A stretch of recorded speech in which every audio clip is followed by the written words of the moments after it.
Que marinheiro se lança à aventura oceânica, sem controlar se leva na embarcação não só a vela e os remos, mas também uma âncora?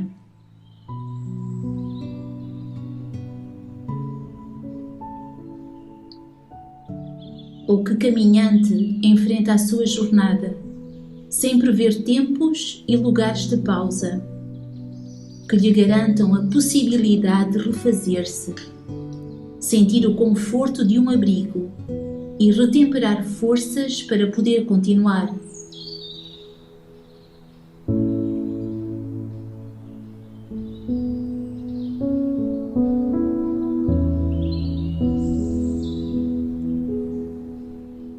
A viagem não é só movimento, como a vida não é apenas o contínuo das suas atividades.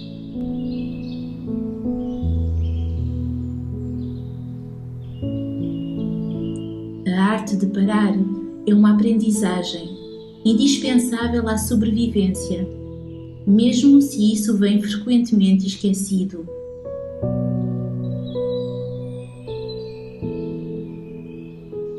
Quem não sabe parar, não sabe viver, pois há uma qualificação da existência que provém daí, por muito que isso se tenha tornado difícil de efetivar, ou nos obrigue a deliberar em contraciclo, mesmo em relação às idealizações que construímos sobre nós próprios.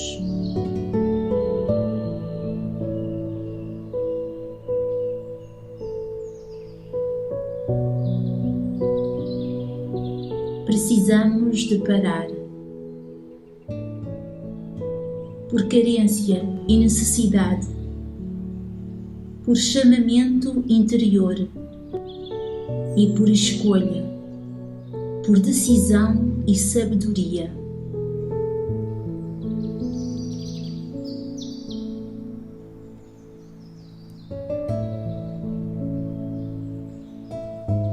Tendencialmente, as nossas vidas têm-se tornado uma espécie de cidade que não dorme.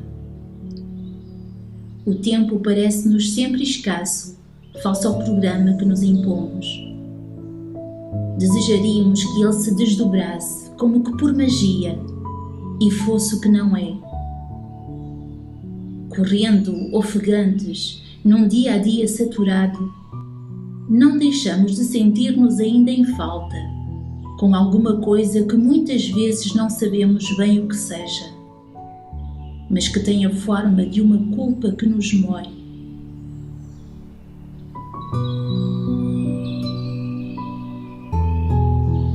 A sensação crescente é de que o mundo nos ultrapassa e a percepção da nossa insuficiência deixa-nos devorados por dentro, em terra queimada.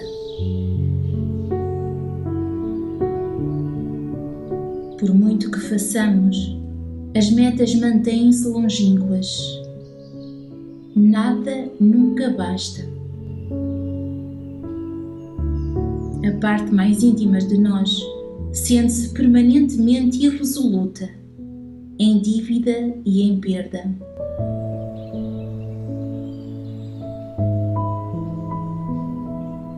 E isto é assim para nós há muitos anos. Para o movimento tivemos mestres, a escola organizou-nos, a família tutelou de perto a nossa maturação. A pausa e o recreio foram confiados às regras do acaso, na suposição de que parar, brincar, repousar são uma ciência inata, coisa que compreendemos dolorosamente depois não é. Esse déficit de competência fica em tantas vidas como um buraco do qual se foge, um vazio colmatado com múltiplas formas de evasão.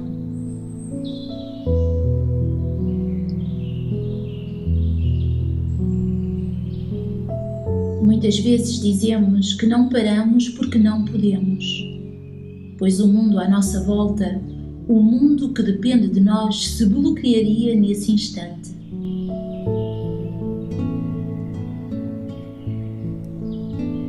Ora, precisamos desconstruir esta ilusão. Os que se creem substituíveis padecem não raro de uma vertigem prometeica enganadora.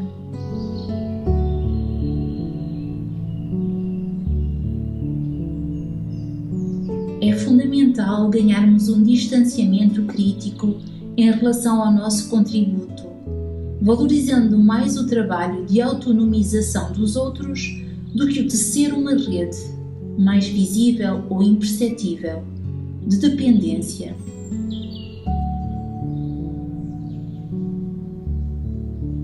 Sem nos darmos conta, por trás de uma exagerada doação ou de um ativismo irreprimível, está uma insegurança profunda nos laços que estamos a construir.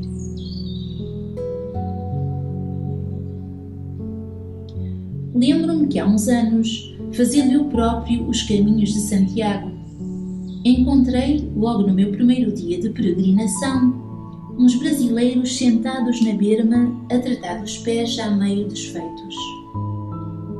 Eles devem ter-se apercebido do meu ar apavorado, porque um deles disse-me, com uma tranquilidade que me animou: é bom gastar tempo a cuidar das nossas feridas.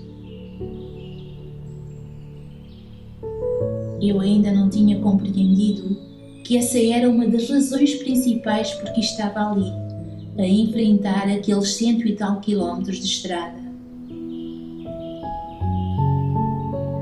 Mas o mesmo se pode dizer do encontro ou do desencontro com os outros.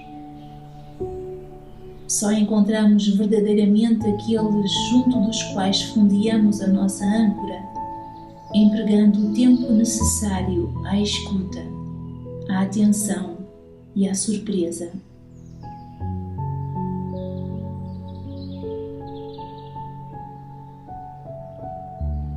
O não parar é uma forma de fuga ao encontro mais profundo conosco mesmos e com os outros.